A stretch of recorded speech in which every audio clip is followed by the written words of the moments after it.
In December 2018, a woman received a mysterious email. It claimed that her 15-year-old son, Eli, was behind the theft of $24 million. In her eyes, he had always been a model teenager. But after sharing the contents of the email with Eli himself, she realized her son was one of the world's biggest cybercriminals. This is the story of 15-year-old Eli, who managed to steal $24 million in a single evening. But most interestingly, after all the trials and investigations, he remained unpunished. Eli was born in 2003 in New York City. His parents were immigrants from Russia. When Eli was about 10 years old, they moved to the suburb of Irvington, away from high housing prices in New York City. Els was a diligent student and played on the soccer team, and in his free time, he loved to spend time on his Xbox. For 11 days in 2016, he was playing Call of Duty, as usual.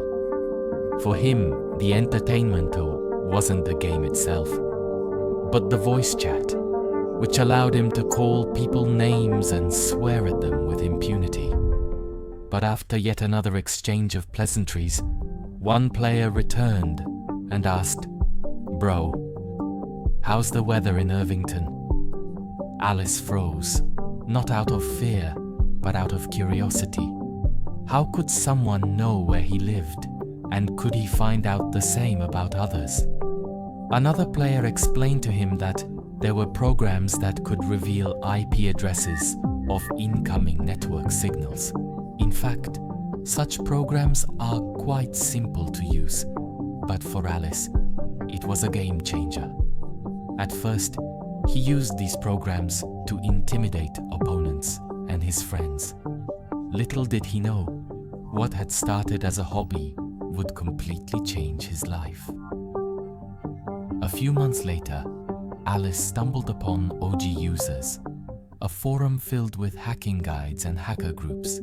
There, people used the internet not for entertainment, but to make money. Ellis took down a hacker group that was stealing usernames from Instagram and Twitter. They would log into the site and insert malicious code, thereby gaining partial access to the site's servers, and then steal the desired account. The rarer the incident, the more the buyer paid. The logic was simple. For example, if you have a username called John, every John in the world would want it, and someone would be willing to pay thousands, even tens of thousands, of dollars for it. Short usernames and usernames denoting nouns were also particularly valuable, as their supply was limited. Of course, most of the usernames he stole were worth a couple $1,000s at best, but sometimes he managed to steal very expensive ones. For example, on Twitter, he stole a username and kept it for himself. It could be worth tens, perhaps hundreds of thousands of dollars. However, there was one problem with this method.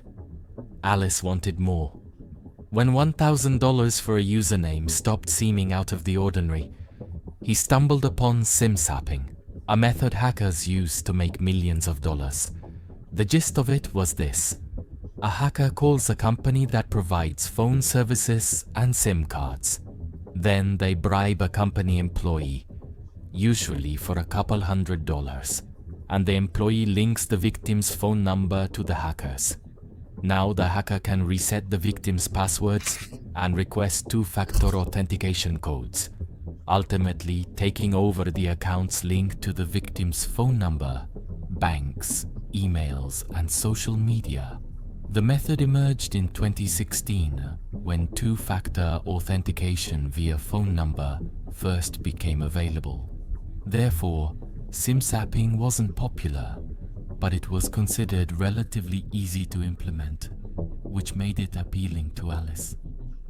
A couple of months later, a member of his hacker group, going by the name Harry, wrote to Alice and suggested everyone swap Michael Turpin, a crypto billionaire who could have millions of dollars in crypto wallets and bank accounts.